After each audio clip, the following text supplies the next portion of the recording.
Welcome to a new episode of Morgana Radio, where I, your host Morgana Ray, interview the world's most fascinating thought leaders on money, love, and magic.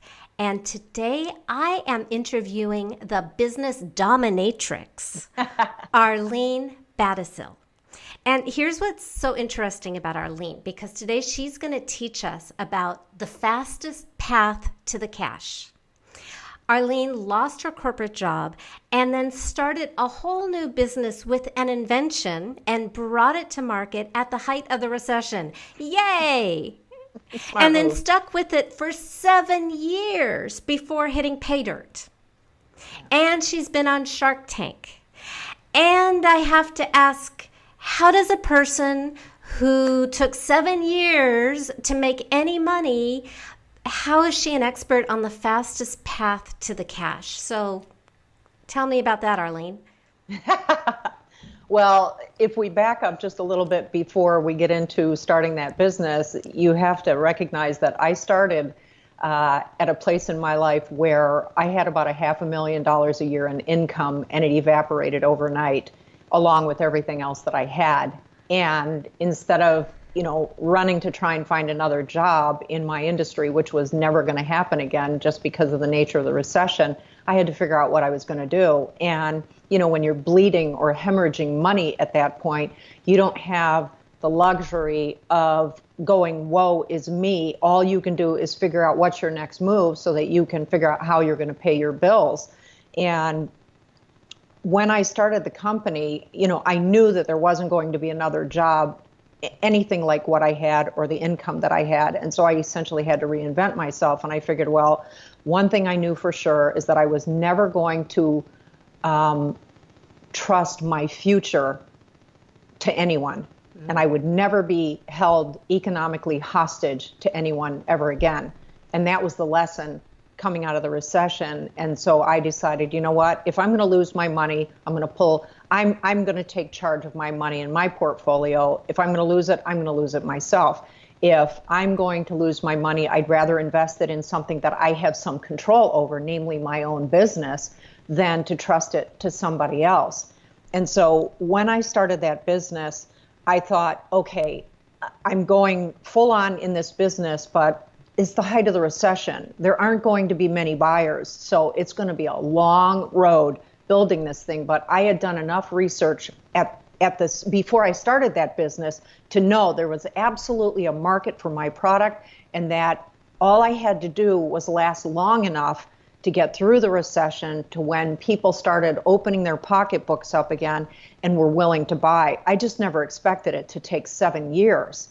And so at the beginning, when I started it, I knew that I wasn't going to be making any money out of that business, but I was committed to it. And so my only choice was, where's the money going to come from to pay my bills? Because I was losing things left and right. I was hemorrhaging money at that point because with that kind of an income, I owned 3 houses at the time, 2 luxury cars. I had, my wine budget at the time was $7,000 a year because I was entertaining a lot. I lived the luxury lifestyle, and it literally evaporated overnight. And so when you're faced with a loss like that and no way to sustain yourself and no sign of any money on the horizon, you have to figure out what is your next move. And my next move was to figure out what is my fastest path to cash. And I had to do that for 7 years because it took 7 years before that business was productive enough to pay myself and my business partner a salary. And it wasn't until the 8th year that we were in business, this is now going on year 11, that the business actually turned a profit, and now it runs itself. So I almost don't have to be involved in the business anymore. So there's a huge payoff after 10 years, but the reality is, talk about 7 years with no income, and what am I doing? I was looking at, where am I going to get the money? I have to figure out, how can I produce money right now? And I have a lot of skills because I've been around a long time. I've had a lot of different jobs and careers. So I had enough skills that I knew, okay, I just have to find the people who might need what I have to offer. And I started freelancing. And I went on all the online freelancing boards. At the time, it was called Elance, which turned into Upwork and all that kind of crap. And I was just looking for anybody who needed somebody who knew how to write. And I happen to have a PhD, and I've ghost written doctoral dissertations before. So I knew, and I knew enough about marketing because I'd done that through my whole career, that I could write anything if I could just get somebody to give me an opportunity to write for them. And my first freelancing job, this is after going from $500,000 a year, my first freelance job was $100. Ouch. And I wrote 5 blog posts. But you know what, Morgana? That first $100 in, after months of no money coming in and just hemorrhaging money left and right, because at that time there was no help for anybody who was in the middle to upper incomes who had mortgages. And I'd already lost a house, and now the houses were starting to go away. And I spent 2 years using my savings to hang on to my house. And there was no help from the government. There was no help from anybody. And I just continued plowing what I had left of my savings into that home. And finally, it had to go away. And so when you're in that kind of a situation, you just have to figure out, what are you going to do? And that $100 was I never had more joy and pleasure out of $100 than that moment when I now had money coming in instead of it all going out. So I know a little about getting the fastest path to cash. Well, I remember hearing Mark Victor Hansen once say that he was really grateful for his experience of debt. And when he did debt, his debt was in the millions of dollars. Really, some of us just need big drama to get our attention. And he said he was really grateful for that experience of debt because it forced him to think differently than he ever would have before. So it seems like this experience was a wake-up call for your resourcefulness. And what I'm finding so interesting about your story is this isn't going where I thought it would, where it usually goes. It wasn't that you got the quickest money from the business, but you got the cash to give the business the time it needs. And we don't hear that very often because most people are selling this like overnight, get rich quick, become an entrepreneur, unrealistic dream. What do you have to say about that? I think you're absolutely right. And a lot of that is happening in the world of online selling right now for people who are selling digital products. But I was in the consumer goods market. I had a physical product. I had warehouses. I had inventory that I had to advance money for in order to get factories to make the stuff. And then once it comes in, there's all the carrying costs of all that inventory. And you're sitting there at the height of the recession trying to find ways to get people to buy. Well, I knew how to get people to buy. It was just going to be a long slog to get through to a point where enough people were buying that the business could then sustain me and my business partner and then ultimately generate a profit and then become self-sustaining on its own. And it is a big fallacy for any entrepreneur, especially for people in the startup stages or people who watch Shark Tank, to think that you have an idea and then tomorrow the product is on the shelves, especially when you're talking consumer goods and the retail market, because there is so much competition. I don't care what market you're in, what product you have. There's no latest, greatest thing since sliced bread. It is just, you put the product out there and you're going to spend all your time on sales and marketing. And this is one of the biggest fallacies, and that is, people have an idea to bring a product to market, and they get all caught up in the sexiness of creating a product. What they don't realize is that the world of being an entrepreneur, especially in the consumer goods market, meaning just retail stuff that we buy at the store or we buy online, that's a physical product, only 10% of your time is spent on product development and all the sexy stuff, and 90% of your time is going to be spent on sales and marketing, because you have no business if you have no sales. And I spent 7 years with almost no sales. So trust me, I know what it's like to be living in a world where I'm spending 24/7 trying to figure out clever ways of selling a product at the height of the recession. So what happened at the 7th year that turned it around? Was it just time, or did something happen? No, it was time, and we hit a critical mass. And it was a moment in time in roughly 2014, 2015, that everything shifted in 2 ways. The first 5 years we were in business, we had a product that we already had spent all this time and money developing and it had been produced, it had been manufactured, it was in our warehouse, and we had thousands and thousands of pieces in our warehouse that we now had to sell through, and all the money was tied up in that inventory, but the price point of those products were anywhere from $250 to $400 on average, and those are the products that people saw me with on Shark Tank. And it was in 2014, it was the end of 2013, that I floated something out on Facebook to our Facebook fans, and I said, what do you think about this product? And it was like a stampede. And by the end of 2014, another product that I invented came to market, and the floodgates literally opened, and that's when the money started flowing. And in 2016, that's when we started getting paid. And it was because we had to shift the type of product it wasn't the product, it was we had to shift into a product that was half the price of what we had previously been selling, because in the retail market, people will spend up to $200 and not really think about it. Anything above $200, they've got every reason in the world why they aren't going to buy it. And so we had two new products that came to market in 2013 and 14 that changed everything, but also because I had been so aggressive about marketing on social media, because in our first year in business, we had 80 stores carrying our products. And the second year we were in business, the market I was in and am in imploded. And out of 18,000 retail stores, 10,000 of them went out of business in one year. And all the remaining product was absorbed into the existing stores for pennies on a dollar. So we no longer had anybody to sell to. So in 2010, we had to go direct to the consumer. And now we were building all over again from scratch.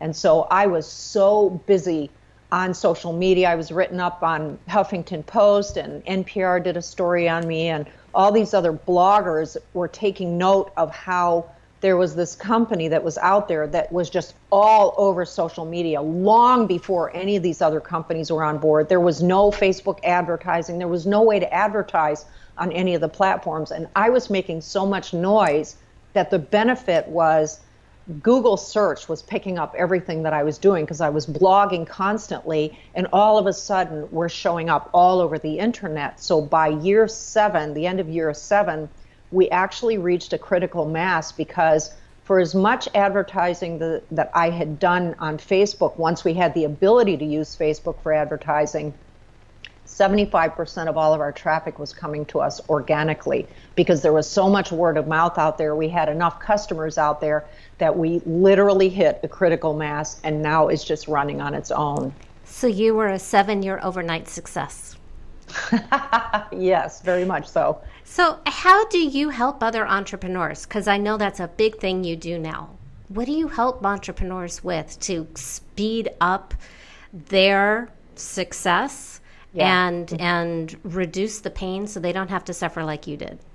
Yeah, absolutely. Well, the first thing I do is anybody that I work with is I look at their website, because I look at what are you selling and what does it look like when I see what you're selling. And within about 2.5 seconds, I can instantly know what their problems are, because I've seen so much of this, and I worked with so many entrepreneurs, especially in the consumer goods market, that I can instantly say, why aren't you sending people directly to the page that you want to sell a particular product? Why are you sticking them on the homepage where it's got 50,000 different products? People don't want to look at that shit. They just want to see the thing that you're advertising. Take them there and let them buy it. One click and you're done, because you're one click away from losing people when you're selling anything on the internet. Or if your messaging is shitty, or if your images are crappy, there are all kinds of things that people are doing that they don't pay attention to. And that's why I wrote the book, Retail Shock Therapy, a prescription for what ails your online sales. And it was all based on all of these clients that I've had over the years,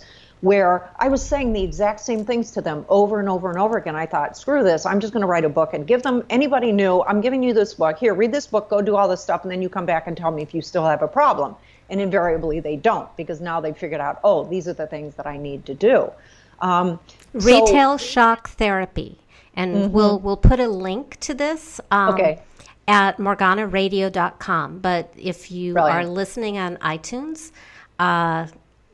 where's the best place to get the book? On Amazon. On Amazon. Yeah. Okay. Yeah. So you can go straight to Amazon or just go to the link at morganaradio.com where I'll post the replay. And also, if you're on iTunes, this is, in addition to being recorded audio, we're also recording this on video so you can see our expressions and gesticulations. Before we started recording, you and I were having a conversation that really fascinated me, and you were talking about entrepreneurs and anxiety. Yeah. Can you talk about that? Well, when you consider the life of an entrepreneur, we have the greatest uncertainty in our lives and the most risk, which creates a tremendous amount of pressure and stress and anxiety. It causes us to start doubting ourselves when things are going bad.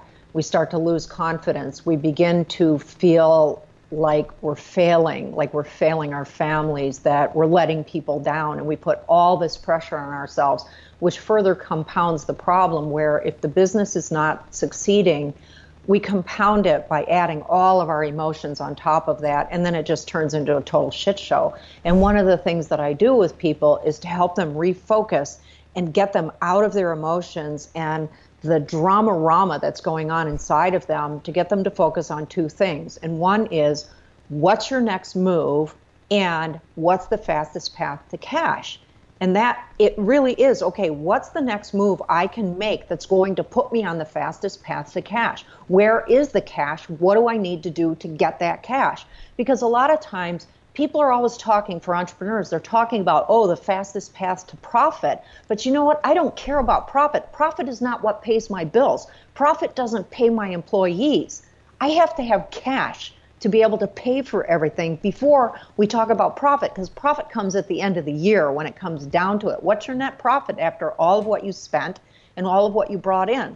But for an entrepreneur who's feeling all of the weight of the responsibility of that business, and they're supporting their family and their employees, it's absolutely devastating when you can't make things happen. And so my goal with people is to say, yeah, I get it. I know it's a shit show. I know it feels like your whole life is coming apart at the seams and everybody's going to hate you and your wife is going to leave you and all this kind of stuff. Yeah, stop talking about that. We can't even afford to go there. We have to look at, where is the money and how do we get it? What's our next move to the fastest path to cash? And once you get people using their brain in that way, where they're using their left brain instead of their right brain, all of a sudden everything shifts in gear. It creates momentum and it gives them a sense of power and control in their life, which is exactly what they need, because when they're feeling all that anxiety, all they feel is out of control and powerless. Well, you're making a really important point. I mean, this is what my whole business is around. Absolutely. Is when we're in that fear, our intelligence shuts down. Nobody made a good choice from a place of fear and scarcity. Yeah, and, the sooner, I think success is just, a client of mine this morning was saying 98% of it is inside, 2% of it is the action. The actions are important. You can't cut them out. Yeah. But if you're a mess, people are going to feel that, especially if you're in sales, and business Oh my is God, sales. absolutely. So it also happens, Morgana, when people are going for a job interview. This doesn't have to apply to entrepreneurs. It's somebody who maybe has lost a job and now they've got the first interview after 150 applications and all that kind of stuff. They are so desperate that the person the person interviewing them can read it. I mean, we are just emoting all over the place, our anxiety. And if you can't play it cool and come across like you don't care, you're invested, but you don't care whether or not you get it, you get the deal, you're screwed. And you've done it to yourself. Well, the world is full of business successes of mediocre people with lots of confidence, That's the truth. God bless them. So, yeah, I love that. It's like triage, stop the bleeding so you can take the next step. You don't need to know all of them. Just what is the next move? Yeah, it's like you are acting like an ER doctor in the triage. What are we faced with right now, and what do we need to do to stop the bleeding? And that's what we're going to do. We're not going to worry about what your life is going to be after you get off that table. It's like, what are we doing with you on this table right now so we can stabilize you? Why are you called the business dominatrix? Well, it's really funny because people look at me and I say I'm the business dominatrix, and it just does not register for them because they're thinking about this, young woman with the long flowing hair and the leather and the bustier and the high knee-high boots and the stilettos that are, 15 feet high and the whip and all the lipstick and all that kind of crap. Well, trust me, that is not what many professional dominatrices or dominatrixes look like. I actually have worked as a dominatrix before, and I deal more with the psychological aspects of what means to be a dominatrix than this crap of where you're whipping the shit out of somebody and they're trying to work through something through pain. I deal mostly with people's emotional pain, and it has to do with knowing where to apply the pressure and how much pressure to apply. It's knowing how to push someone, knowing how to read them in a way that clues you into where is the path that is going to get you into that place where you can actually get some work done. It's not therapy. It's really very much a strategy. And with the people that I do the most work with, many people are very, very successful, but there are things that have gone on for them that, they can't work it out in therapy. It's just the talk therapy and all the other kind of therapy that they do. It's sometimes you need somebody who's going to just not take your bullshit or not going to listen to the story you've been telling yourself and everybody else in your life, but who's going to go at you and who's going to come after you and apply that pressure and not let up until you let go.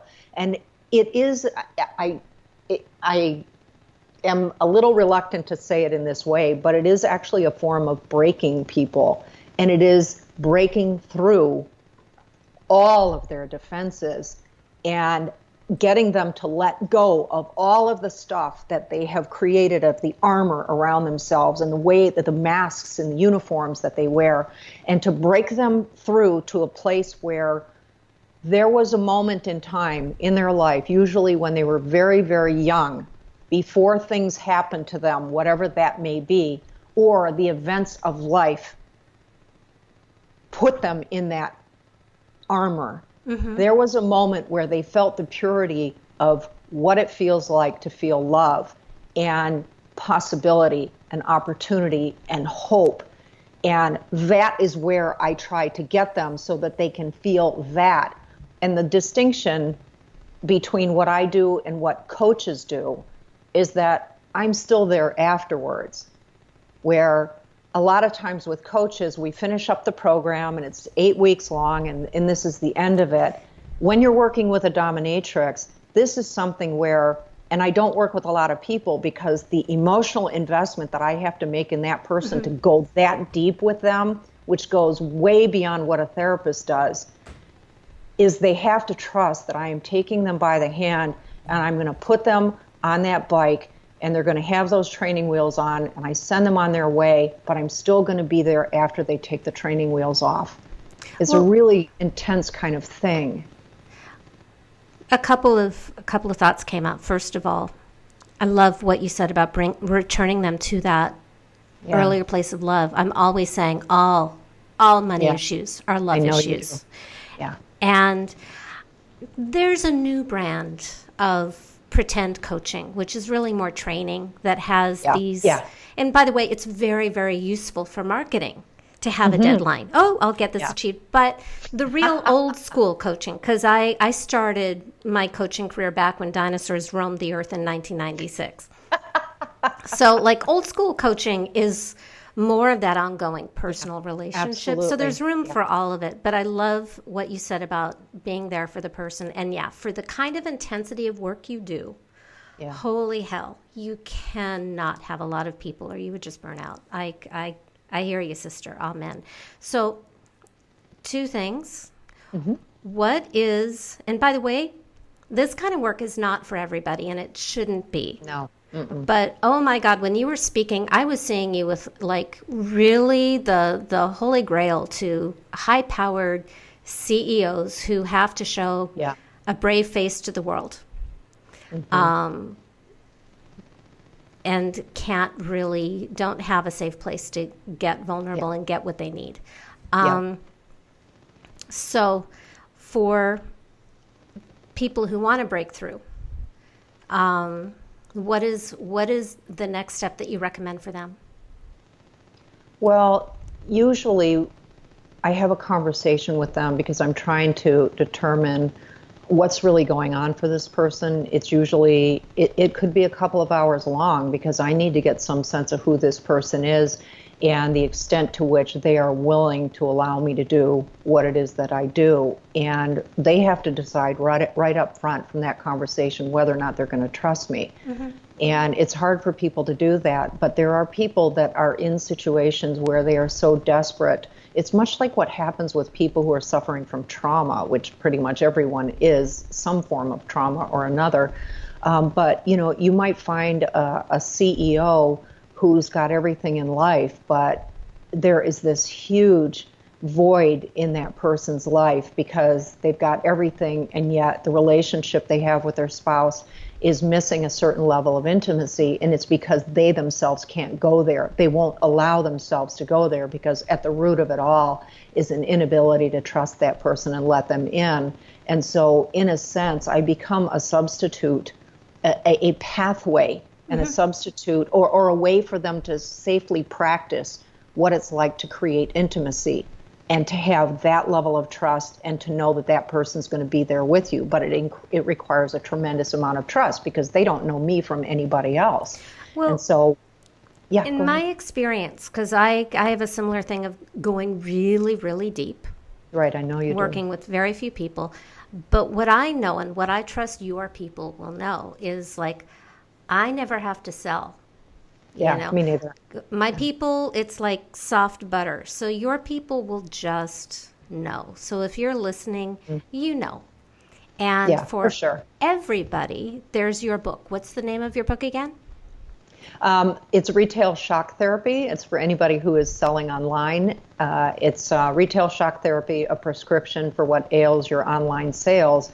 And what often happens is that we actually start on the business side of things, and then we develop a relationship, and all of a sudden we start to discover that there are all of these other issues, which I know already exist. I can see it the second I meet somebody. I know I can read them instantly.